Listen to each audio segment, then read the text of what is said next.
Hope you guys are ready for another episode of Double D's in your face. That's right. Here we are, ladies and gentlemen, for another episode of Don and Dan's Toxic Masculinity. We're at that special portion where the fans are asking us questions, whether they be intriguing questions, probing type questions, we don't know, but we like to refer to this as Double D's in your face. A lot of people have been wanting to know your guys' thoughts on what's going on with Cain Velasquez. Well, from what I read in the Wrestling Observer is that, he's spot on. He did what was the right thing to do. Unfortunately, he shot the wrong person. That's the only bad thing, But, my book, the apple doesn't fall far from the tree. So, he shot the guy's stepfather, and the mother denies everything, and the stepfather, bullshit. You got a 40-year-old guy in there fucking molesting children for years, for 10, 15 years. You're bound to know, fuck, they should all have their ass kicked. They should all be shot. Fuck them. What's a fucking again? My 2 cents were I can't agree with Don more about that. I just think that I'll say that Cain went about it the wrong way. I support what that he took some action in his own hand, because if you wait to see what our legal system is going to do, what's our legal system going to do? He's going to end up be a long drawn out trial, and then he might go to prison. Because our prisons are like revolving doors anymore, because they're letting out more and more bad people all the time because of being overcrowded, or because you got Democrats that think that you need to let out more and more convicts for whatever stupid reasons. But I'm all for the fact that Cain took some matters into his own hand, but had he done it the right way, well, he would have took care of the right person, and in the story. Yeah, the only wrong thing he did was shoot the wrong person. But I'm not going to argue about that. I mean, crime. Like I said, apple don't fall from the tree. The fucking father knew about what was going on, and they allowed it to happen. So he should have shot them all. What's wrong with this is that Cain's in jail and these fucking pedophiles are out running around. And this child molester is going to get in less trouble than Cain now. Right. Yeah, that's the sad part about it. And I hope, if there's a fucking GoFundMe for Cain's defense, I'll throw in $1,000 fucking dollars. There were, but they shut them down. Yeah, they shut it down. Right. Who's they? Whoever owns the site, right? I assume. So, I just kind of curious if we knew who they were, but that's all right. Okay. All right. Next question. Our next category. Our next one would be, you guys heard about what Kevin Holland did the other day at a sushi place? Yeah, he stopped a couple assholes from shooting the place up. And a year ago, he stopped some idiot from shooting somebody at a gas station, too. I mean, Kevin Holland, he's got it down. I mean, you got the one guy running around Seattle acting like a superhero, and Kevin Holland really is a superhero. Yep, I couldn't agree with Don more there. I mean, the fact that don't stand around and just simply watch something there. If you're capable and you got the skill sets, stop people from doing things. Stop them in the tracks. I mean, towards because you never know what could happen from there. It turned out really good in this particular situation. So I'm all for it, and I think that he should be recognized and he should be given some type of additional recognition or some type of merit or credit or something there, something good. If we're going to give all these other people all kinds of other stuff for just, being turds, well, no, I'd rather reward good people that did good things than people who are being turds. Well, he should be recognized positively, and then he should also be given the best legal counsel available if he's brought up on charges. And if he's brought up on charges, whoever the fucking prosecuting attorney is should have his ass thrown in jail. Yes, I totally agree with what down there because we're just seems like we're just trying to discredit so many different good people anymore. And to me, as I go, no, we should be protecting the good people more and more, and just get rid of the turds. We don't need any more of the turds. There's too many turds. Yeah, time to flush. Time to flush the toilet. Yes, time to flush that toilet, clean out that septic system a little bit more. Yeah. Well, that's just crazy how messed up our legal system is.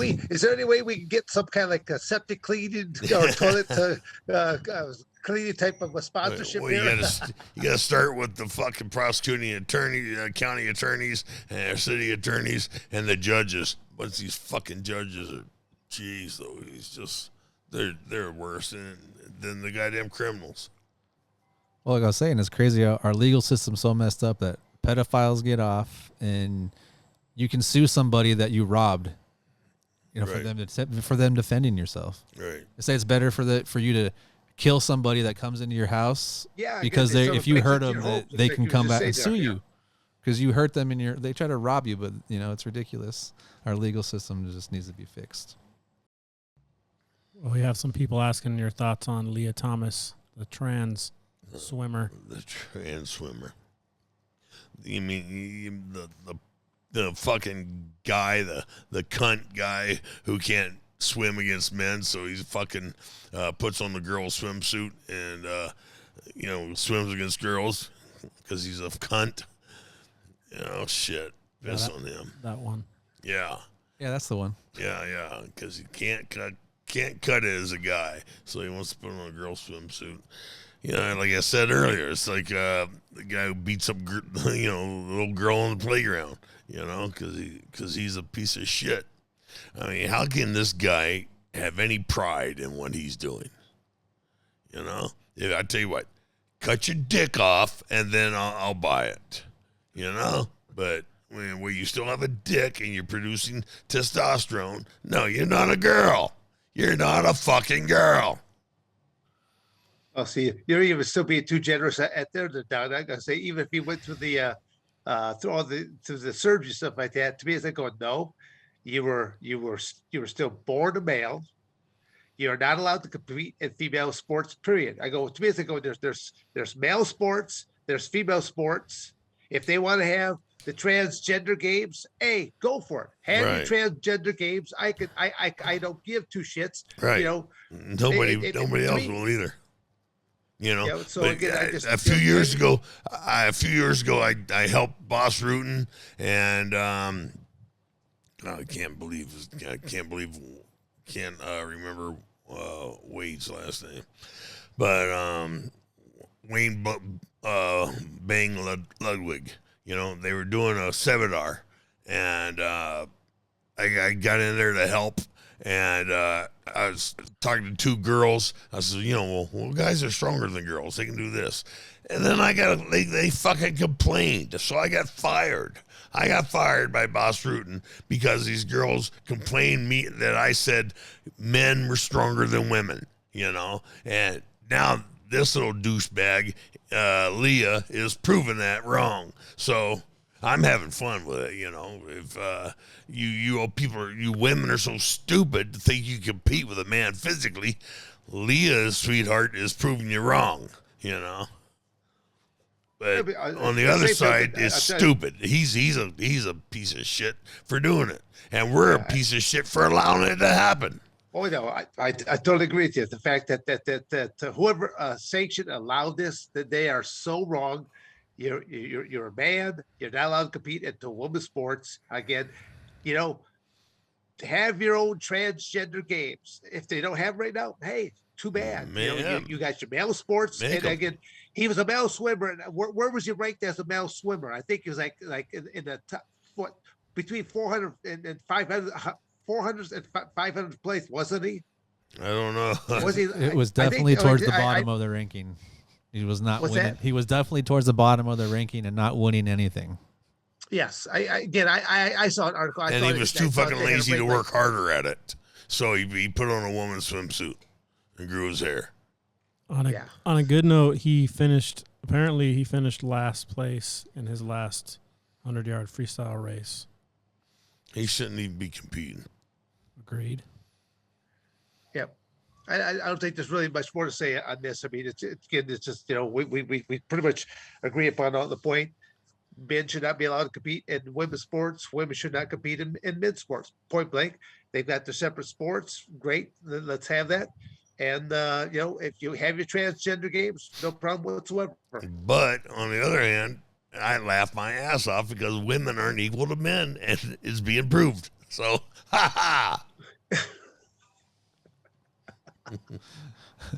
Men are superior. Ah. I think we need to come up with a new T-shirt for Don Frye there, because I think we can sell a whole lot of them. see, Don did find something positive out of it. Yes. All right, now let's move on to something great. So there's been a lot of great wrestlers that have come through ASU. I mean, can't think of two names really, but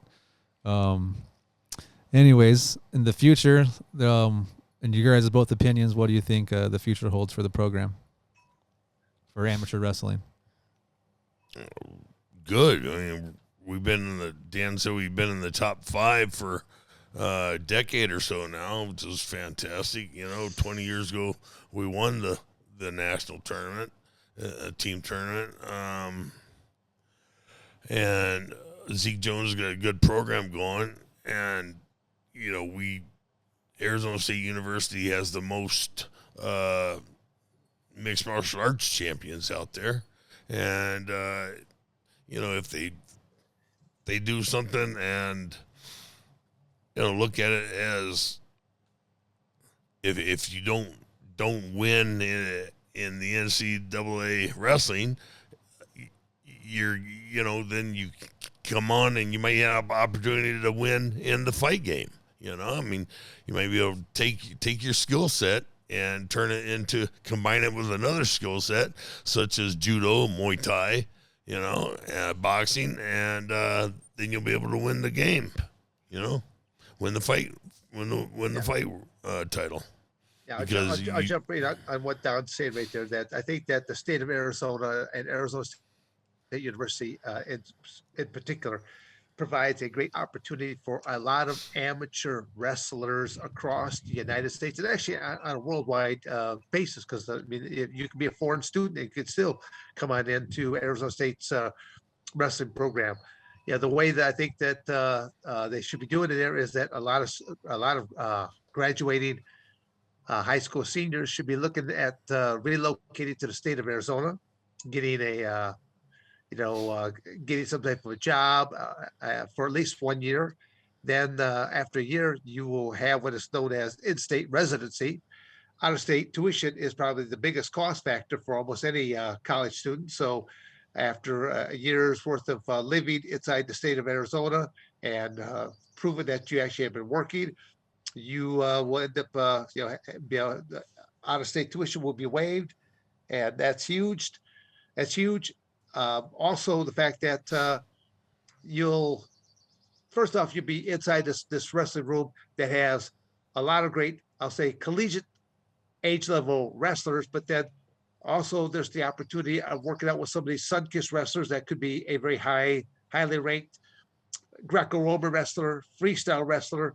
But no matter what, as I say, that steel sharpens steel. You'll have great workout partners that will only make you that much better, or you can help to push them to become even better yet. And for those 4 or 5 years, I'll say 4 or 5 years, because you have this opportunity to, if you need to redshirt for 1 year, you can actually have the opportunity to redshirt for 1 year. But for those 4 or 5 years, you're involved with a good collegiate wrestling program. You're helping out the team to achieve a team success, individuals to win individual national titles. When that collegiate season comes to an end, you can still be honing your other skills of, like Don was saying, either into mixed martial arts or submission grappling, whether that be gi applications, non-gi applications. Look at all the different avenues that you have in order to further your career. So upon graduating at Arizona State, now you can turn pro and you can be a pro level MMA fighter. You can be a pro level submission grappler, again, gi or non-gi, or jump into the wacky world of professional wrestling. But hopefully you'll have other ASU wrestlers that have been there before you that you can get some of that guidance from, so that you become more successful than some of the people that you hear about that get caught up into too much of the drugs and other stuff. So that's why I look at the state of Arizona, and Arizona State University has a great opportunity for a number of things on both an amateur level side for the 4 or 5 year time period, and then down you can go turn it to a pro level. And during that year that you come out here to gain residency, you could be working on the other aspects of the fight game and do it in a way to where it's low, high impact, to where you don't get hurt. The possibility of you not getting hurt is there, because all you need is one idiot going in there trying to win the fucking world title during the workout session to ruin somebody's life. Yep. That's one of the hardest things as a coach that's trying to monitor a practice, because the practice is all about that key athlete that has this match coming on up, and keeping him healthy, keeping him from not getting injured. There's a lot of factors that come into producing a champion. A lot of things have to be right. And you gotta make it to the fight. You gotta make it to the fight first. Yes. First and foremost. Thank you for watching another episode of Double D's in your face. You better like, subscribe, and share, or I'm gonna come to your house.